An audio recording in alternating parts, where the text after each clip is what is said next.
Hello guys, आज हम बात करेंगे DAM Capital Advisors Limited IPO के बारे में। ये मैं पहले ही बोल देना चाहता हूँ कि डैम कैपिटल एडवाइजर्स जो है वो दूसरों का आईपीओ लाते हैं। तो आज इनका खुद का आईपीओ आया है, तो देखते हैं किस वैल्यूएशन पे दे रहे हैं, कौन सा सेक्टर है, क्या लिस्टिंग रेंज है, क्या हमें अप्लाई करना है या नहीं करना है। सब इस वीडियो में हम डिटेलली बात करेंगे। तो कंपनी, जैसा कि हमने कहा, फाइनेंशियल सोल्यूशंस के बारे में बात करती है। वो mergers and acquisitions, private equity, structured finance equity, सब कुछ के बारे में बात करती है। कंपनी ने अभी तक total 72 equity capital markets transactions comprising of 27 IPOs, 16 qualified institutions placements, 6 OFS and 6 preferential issue, 4 rights issue and 8 buybacks and 4 open offers and 1 IPO अभी तक कर चुका है। तो माने कंपनी का एक अच्छा खासा एक्सपीरियंस है हमारे इंडियन मार्केट्स में। होपफुली इसका वैल्यूएशंस और सब फाइनेंशियल्स भी अच्छा होगा। कंपनी के पास अभी तक 29 एम्प्लॉयज है इन रिसर्च एंड 34 एम्प्लॉयज है इन ब्रोकिंग टीम। कंपनी के 263 एक्टिव क्लाइंट्स हैं और India, US, UK, Europe, Hong Kong, Singapore, Australia, Taiwan, south Korea, middle east and south Africa में भी है। माने ओवरऑल प्रेजेंस है वर्ल्ड में। ये बहुत अच्छी बात है कि कंपनी एक स्पेसिफिक कंट्री पे नहीं बल्कि ये बहुत सारे कंट्रीज पे अपना रिलायंस है, तो एक कंट्री रिस्क जो होता है उसको कम ले आता है। The company had a team of 121 employees across all businesses. और कंपनी का एक सब्सिडरी भी है डैम कैपिटल यूएसए में करके, और ये इनकॉर्पोरेटेड है न्यूयॉर्क यूएसए में ही, एंड ब्रोकर डीलर की तरह रजिस्टर्ड है ये with the security SEC commission जो होता है उन लोग का। ये एक अच्छा बात है। अगर कंपनी देखे तो अपना जर्नी 1993 में शुरू किया था और 1994 में इसकी रीब्रांडिंग हो गई। तो बेसिकली कंपनी बहुत पुरानी है, एक्सपीरियंस है। तो अब कंपनी के आईपीओ के बारे में बात करते हैं। तो आईपीओ का ओपन डेट होएगा 19, क्लोज होएगा 23 को। मतलब आज ओपन हो चुका है आईपीओ। बेसिस ऑफ अलॉटमेंट 24 है, रिफंड्स 26 को है एंड लिस्टिंग डेट 27 को है। अगर हम फेस वैल्यू की बात करें तो 2 पर शेयर है। प्राइस बैंड 269 से लेकर 283 है। हमें हमेशा अपर प्राइस बैंड पे अप्लाई करना है। लॉट साइज 53 है। टोटल इशू साइज देखे तो 840.25 सीआर है और ये पूरा का पूरा ओएफएस है। ये मुझे थोड़ा खराब लगता है, लेकिन फिर भी आगे हम देखते हैं क्या है। अगर एक लॉट की बात करें, अरे बाप रे बाप, 15,000 ही ले लेते। 15,000 से पूरा 1 रुपया कम है, 14,999 रुपया। अगर हम शेयर होल्डिंग की बात करें तो 45.88 शेयर होल्डिंग है, जो थोड़ा मुझे एक स्लाइटली डिसएडवांटेज फैक्टर लगता है, क्योंकि मैं हमेशा ये प्रेफर करता हूँ कि 50% के ऊपर अगर रहे तो अच्छा है, क्योंकि एक इन्वेस्टर्स कॉन्फिडेंस दिखाता है। मतलब अगर प्रमोटर को अपना कॉन्फिडेंस है, ये भी अच्छा है, खराब नहीं है। लेकिन अगर प्रमोटर को अपने कंपनी में अगर इसका होल्ड हो, अगर से हो 50% के ऊपर हो, सिग्निफिकेंट स्टेक हो, तो एक पॉजिटिव इंडिकेशंस होते हैं हमारे लिए। चलिए अब हम आ जाते हैं कंपनी के मोस्ट इंपॉर्टेंट पार्ट पर, उसके फाइनेंशियल्स पर। तो देखा जाए तो कंपनी ने सिर्फ 3 साल का ही दिया है, इस क्वार्टर का नहीं दिया है। तो अब देखते हैं क्या है।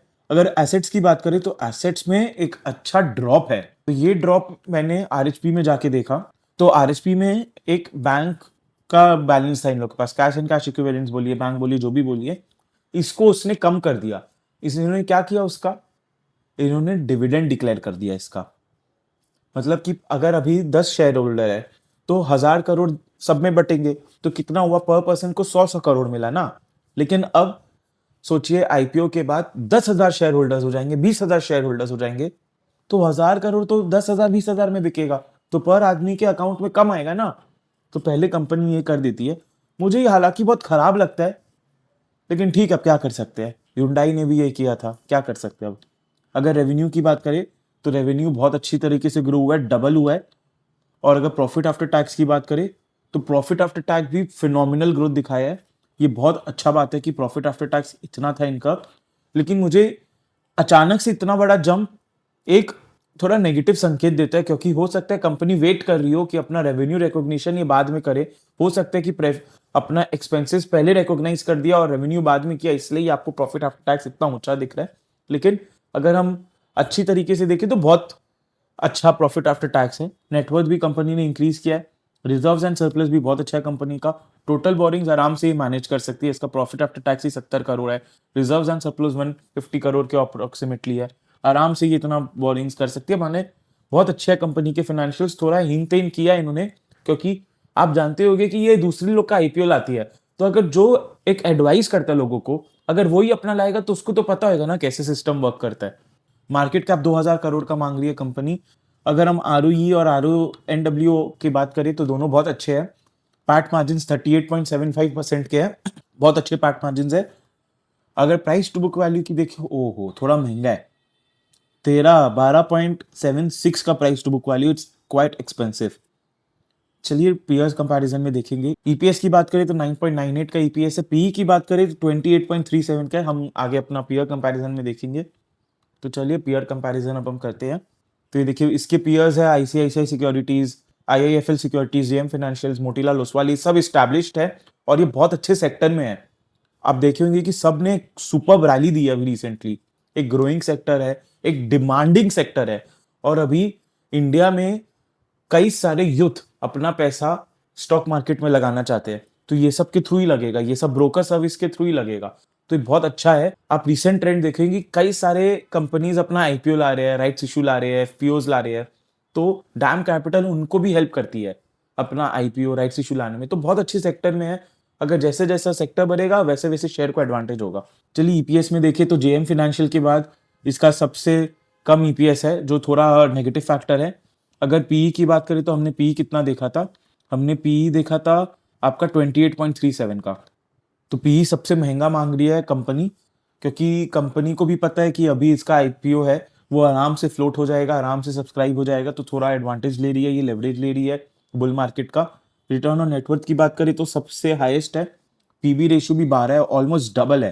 तो चलिए अब हम इसके ग्रे मार्केट प्रीमियम की बात करें तो ग्रे मार्केट में इसका सुपर सुपर डिमांड हमें दिख रहा है।